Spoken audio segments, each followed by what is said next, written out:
fundamental problem of RA or autoimmune, we also know most of it is caused by non-genetic reasons. So environment, diet, and that's been studied heavily as well. So yes, all of this will help with RA. In fact, most of the omega-3 studies that are in arthritis have been done in people with RA. And it's used often as an augment or adjunctive treatment to whatever prescription drug people are on.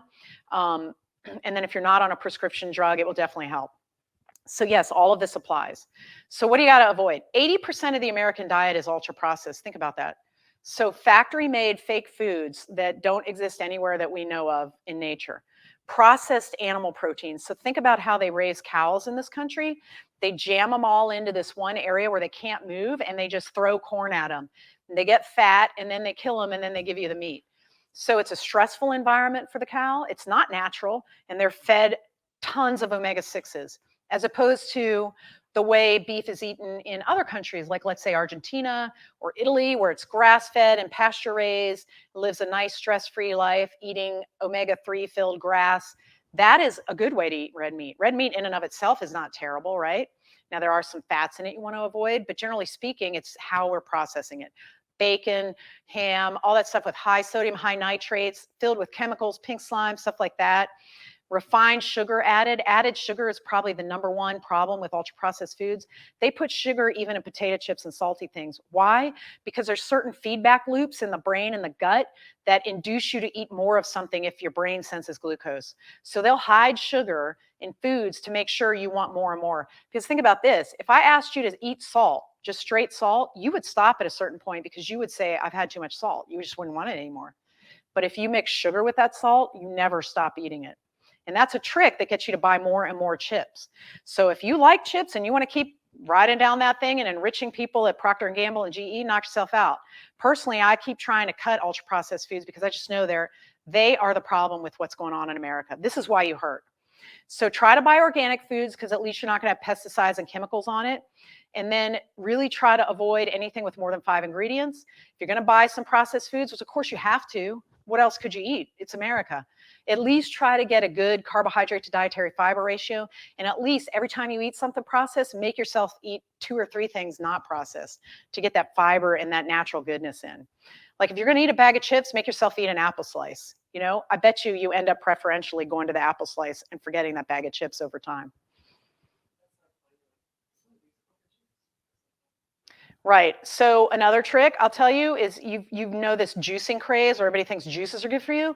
Well, juice is pressing a fiber-filled fruit or vegetable and squeezing all the juice out, all the straight fructose, and leaving the fiber behind. So not so great. So not a fan of juice at all. But smoothies, totally different because you're chopping it all up and you're still getting the fiber with the juice. Start thinking that way. You don't want straight sugar hits and you don't want processed chemical food hits. Even the government is now sort of on board here. They did a study with 20 adult inpatients and gave them ad libitum diet. You can eat whatever you want. Here's the food, you can eat it. One group had access to ultra-processed foods. One group had access to more of like a Mediterranean-style, unprocessed type of a diet. At the end of the day, the one, you were allowed to eat whatever you wanted, no limits. The ultra-processed group ate 500 calories more per day, which if you believe the math of 3,500 calories is a pound, that means they're going to gain a pound a week. Just being able to eat whatever you want. You naturally want to eat to a limit if you're eating unprocessed foods. Processed foods induce overeating. Okay, and then the body weight changes were highly correlated with the dietary differences. Now you may be asking yourself, did this really get published? People really got paid to do the study? Yes, I don't get it either because to me this is a duh study. But they had to do a study. Somebody got paid to do it. They proved it. Ultra-processed foods cause you to eat more just because they're processed. So think about this. The FDA is in charge of, and the USDA, of what goes in and out of our mouths. They've approved partially hydrogenated oil, which we know is bad. Seed oils are bad. Foods with flame retardants have been produced that we're allowed to eat. Oleine and oleester was approved. Caramel and other food colorings, which is shown to induce cancer in some cases. The hormones that they give to dairy cows and meat cows. High fructose corn syrup, which is still in some foods. It's just called different things. MSG, monosodium glutamate, and pink slime, which is meat sludge they treat with chemicals and then put back in ground meat so that it doesn't glom onto itself. Now remember that a third of the approved drugs by the FDA have problems, and that was in a JAMA, Journal of the American Medical Association study. And 5% of the drugs that are approved every year are pulled off the market because the problems are so terrible that they find out late.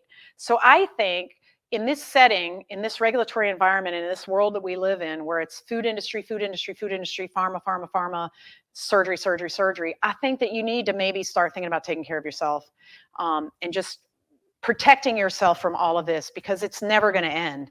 The only thing we can do is eat better, sleep better, reduce our stress, and take care of ourselves and our family.